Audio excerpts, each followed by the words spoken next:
RM has just released 2 music videos from his solo projects that I think are some of the most cinematic, most heartfelt, emotional music videos that I've seen in a really long time. Still Life with Anderson .Paak, this has some of the most insane editing and VFX transitions that I've seen this entire year. So let's uncover why his videos feel so cinematic and why he's able to make us feel so much. This is such a brilliant way to open a video. If you didn't have any sound here, visually, it would look like there's a lightning storm going on. Those are literal firework flashes. And the way that my mind switched, holding on it for a long enough time where we realize that, that's really cool.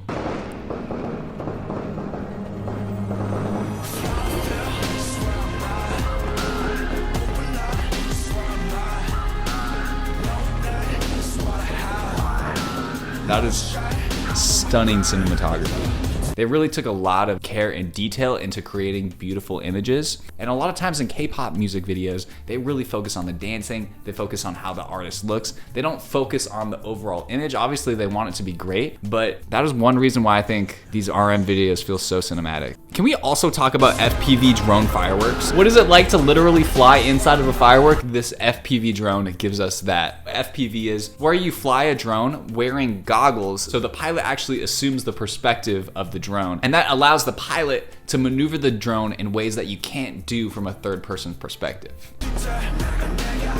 That is so crazy. Wow.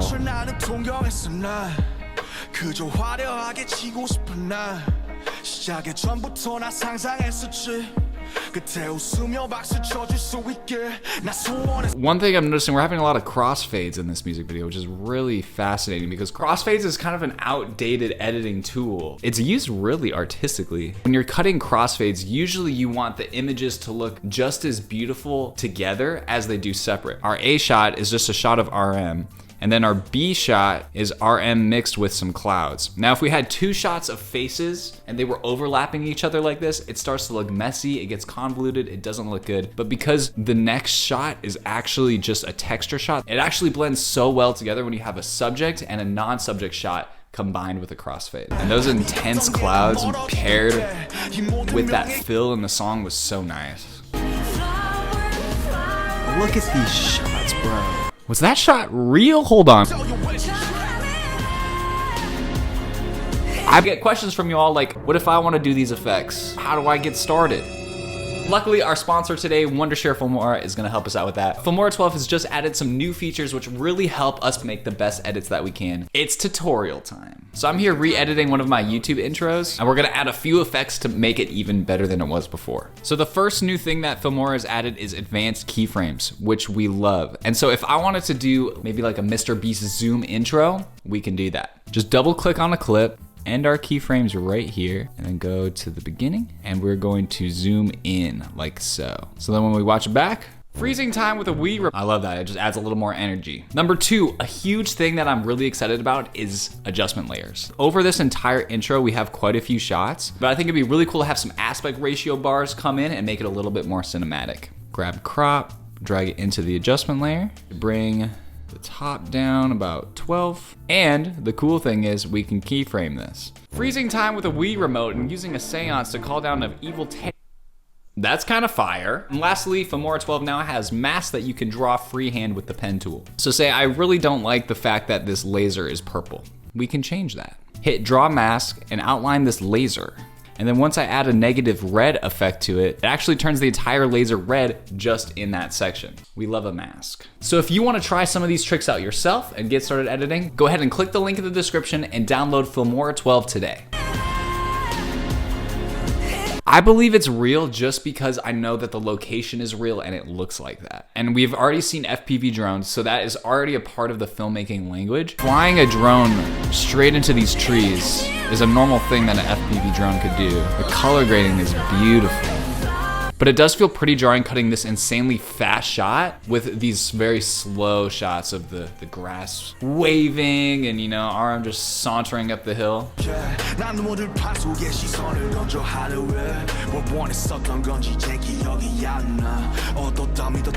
That's a lovely contrasting cut. Contrast creates focus, y'all.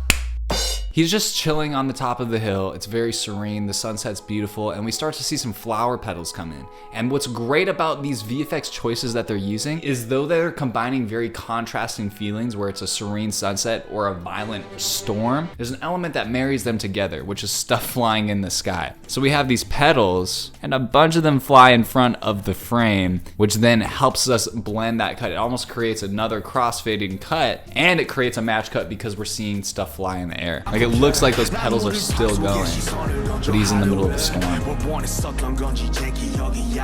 And then when we come out of it, we still have those petals connecting the two scenes.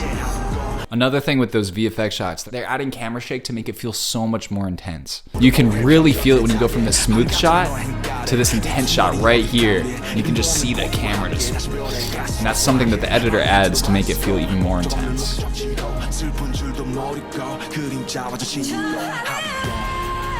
Wow, like look at these visuals. It's practical and gorgeous.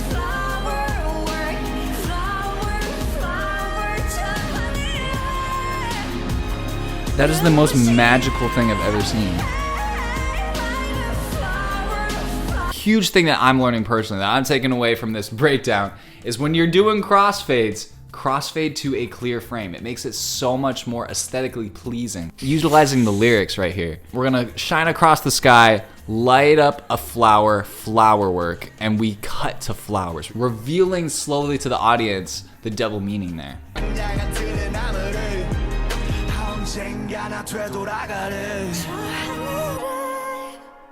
Did you notice that they actually did right there have a crossfade together? But it was very, very intentionally placed that the two subjects weren't overlapping. They were almost facing each other. It's like they're honestly having a conversation, and that creates a whole new meaning in and of itself. But when you see this double exposure image right in the middle of the crossfade transition, it still looks aesthetically pleasing. There's no overlap. Every single frame of the transition is beautiful to look at. And then actually choosing to use the same framing really connects the locations where he's actually performing or he's in the middle of a field of flowers. Like they're almost like very similar in just the way that they feel.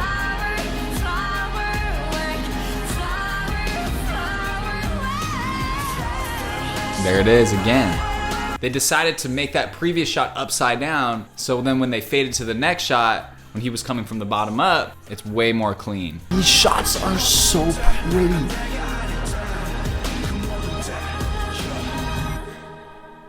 The cinematography is stupid in that one, bro. It's dumb. Next up, let's talk about Still Life with Anderson .Paak. This has some of the most insane editing and VFX transitions that I've seen this entire year, so let's get into it.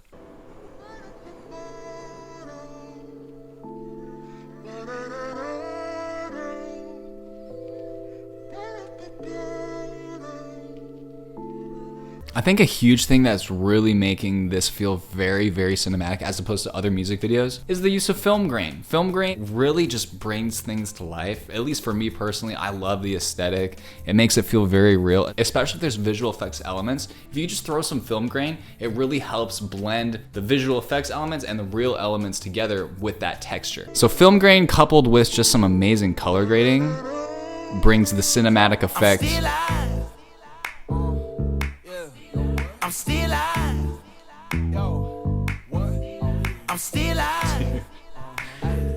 What? I love this video. The effectiveness of this shot is really brought to life because of how we were lulled to sleep. I was literally just like talking about film grain and stuff and, you know, nerding out about color grading. And then right when the beat comes in, not even the beat, like the keys, and he starts singing, the exterior freezes. That's one of the most unexpected things. And us as humans, we love anything that's unexpected. Babies love Jack-in-the-Boxes. Like the first time you use a Jack-in-the-Box and you're just spinning this thing, you're getting lulled to sleep, and all of a sudden a clown thing like pops out. Babies love that. It's just innate human nature. When the background all of a sudden freezes, that has never happened. Even like the detail of just his reflection staying right here is fantastic. That is like the detail that really, really sells it. This entire outside, everything here is all VFX. So they actually took their VFX shot, freeze framed it, then rotoscoped our boy out, and then every character on the train is also all of a sudden doing the mannequin challenge. I'm still alive. Okay. Let's go. Now still alive. Dude, look at this stuff. Anybody could do this if they have a motion controlled camera. They shoot that exact same camera movement dozens of times. They do different performances, cut them all together. We have an amazing duplicate effect. But they even take it a step further and start glitching out the character with VFX. But then also, as the camera is moving, you can see that the perspective is shifting. It's a 3D glitch. Like, I understand the basics of it, but to get that 3D glitch effect is incredibly mind-boggling to me.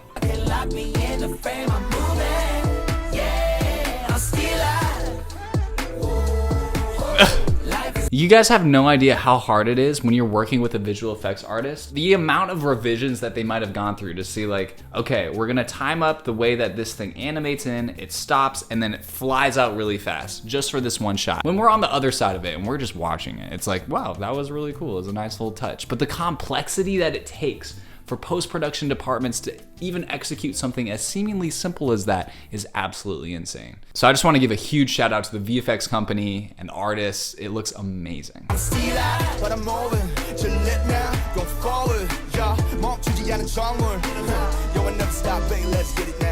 Dude, the whip pan transition, it went to black. Whip pan over. The way that the train glitches out right there, stupid good. This is just pure creativity. I'm obsessed.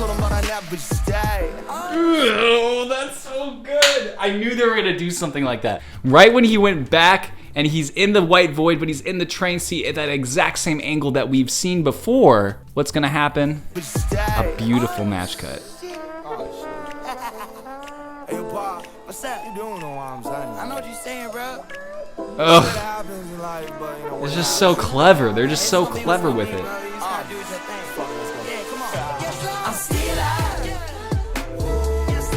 Oh my gosh. Now his reflection is dancing, but he's not. Oh wait, he is. That is another Bolt camera rig trick. One version is just RM sitting, and then the other version is RM getting up and dancing, and then they would mask it out down the middle, maybe using the free mask tool from Filmora 12, and stack both shots on top of each other, and then one half is one shot, and the other half is another shot. Now at this point, it's all the second shot, because once they pan back over, it's RM actually dancing.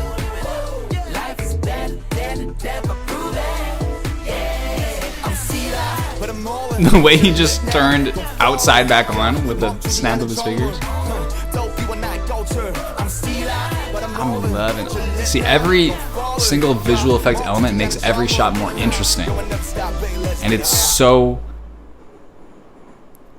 I just love it. Thank you so much for watching. If you want to learn more about editing or filmmaking, hit the link in the description to join my inner circle. God bless you. Love you guys.